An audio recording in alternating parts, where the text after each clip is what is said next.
మన దేశ భవిష్యత్తును డిసైడ్ చేసే అతిపెద్ద డేటాబేస్ రెడీ అవుతుంది. మీ ఇంట్లో ఎంతమంది ఉన్నారు, మీ దగ్గర ఏమేం సౌకర్యాలు ఉన్నాయి, ఇలాంటి వివరాలన్నీ ప్రభుత్వం మిమ్మల్ని అడగబోతుంది. ఎస్, సెన్సస్ 2027 వచ్చేసింది. కానీ ఈసారి మొత్తం మారిపోయింది.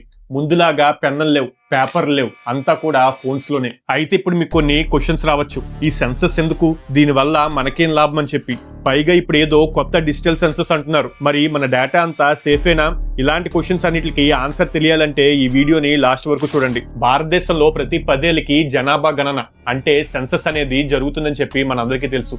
అయితే ఇది స్టార్ట్ అయింది ఎప్పుడో తెలుసా? భారతదేశంలో మొదటిసారిగా 1872లో బ్రిటిష్ వైస్రాయ్ లార్డ్ మేయో హయాంలో జనాభా గణనను ప్రారంభించారు. తర్వాత 1881 నుండి ప్రతి 10 ఏళ్ళకు ఒకసారి క్రమం తప్పకుండా పూర్తి స్థాయిలో లెక్కలు తీయడం ఒక సాంప్రదాయంగా మారింది. అప్పట్లో కేవలం జనాభా లెక్కల కోసమే కాకుండా మన దేశ వనరులను అర్థం చేసుకోవడానికి బ్రిటిష్ వాళ్ళు దీన్ని ఉపయోగించేవారు. స్వాతంత్రం వచ్చిన తర్వాత సెన్సస్ యాక్ట్ 1948 తీసుకొచ్చారు. 1951లో స్వాతంత్ర భారత తొలి జనాభా గణన జరిగింది. అప్పటి నుండి ఇప్పటి వరకు 15 సార్లు విజయవంతంగా ఈ ప్రక్రియను పూర్తి చేస్తాం. ఇప్పుడు మనం చేయబోయే 2027 సెన్సస్ 16వది. యూజువల్ గా ఇది 2021లోనే స్టార్ట్ అవ్వాలి, కానీ కోవిడ్ వల్ల డిలే అయ్యి 2027లో గ్రాండ్ గా స్టార్ట్ అవబోతుంది. అయితే ఇప్పుడు చాలా మందికి వచ్చే డౌట్ ఏంటంటే, అసలు లెక్కలు ఎందుకు, గవర్నమెంట్ కి వేరే పని అనేదే లేదా అని. కానీ ఫ్రెండ్స్, ఒకటి గుర్తుంచుకోండి, సమాచారం లేనిదే పాలన సాధ్యం కాదు. మన దేశంలో ఎన్ని స్కూళ్ళు ఉండాలి, ఎన్ని హాస్పిటల్స్ కట్టాలి, ఏ ప్రాంతంలో తాగునీటి సమస్య ఉంది, ఇవన్నీ తెలియాలంటే మన దగ్గర ఖచ్చితమైన సమాచారం ఉండాలి.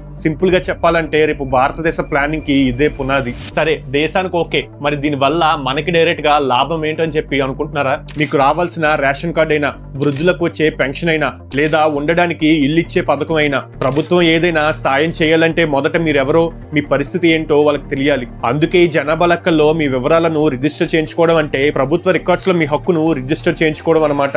మీరిచ్చే ఈ చిన్న సమాచారమే రేపు మీ ఇంటి తలుపు తట్టి పథకాలు అందేలా చేస్తుంది అండ్ మీ ఏరియా డెవలప్మెంట్ కి సాయపడుతుంది. ఇక ఈసారి కొత్త డిజిటల్ సెన్సస్ అంటున్నారు కదా, మరి మన డేటా సేఫేనా? ఖచ్చితంగా ప్రభుత్వం దీనికోసం హై లెవెల్ ఎన్క్రిప్షన్ అనేది వాడుతుంది. మీరిచ్చే సమాచారం కేవలం ఇన్ఫర్మేషన్ కోసమే తప్ప వేరే ఎవరికి లీక్ చేయబడదు. సెన్సస్ చట్టం ప్రకారం ఈ డేటాను ఏ కోర్టులోనూ సాక్ష్యంగా వాడలేరు, మరియు ఇతర ప్రైవేట్ సంస్థలకు ఇచ్చే ప్రసక్తే లేదు. సో డేటా విషయంలో మీరు నిశ్చింతగా ఉండొచ్చు. కాబట్టి ఈసారి అధికారులు మీ ఇంటికి వచ్చినప్పుడు తప్పులు లేకుండా వివరాలు చెప్పండి. గుర్తుంచుకోండి, ఈ లెక్కల్లో మీరు ఉంటేనే రేపటి అభివృద్ధిలో మీ వాటా ఉంటుంది. అండ్ ఈ ఇన్ఫర్మేషన్ ని మీతోనే ఆగిపోకుండా మీ వాట్సాప్ ఫ్యామిలీ గ్రూప్స్ లో షేర్ చేయడం మర్చిపోకండి.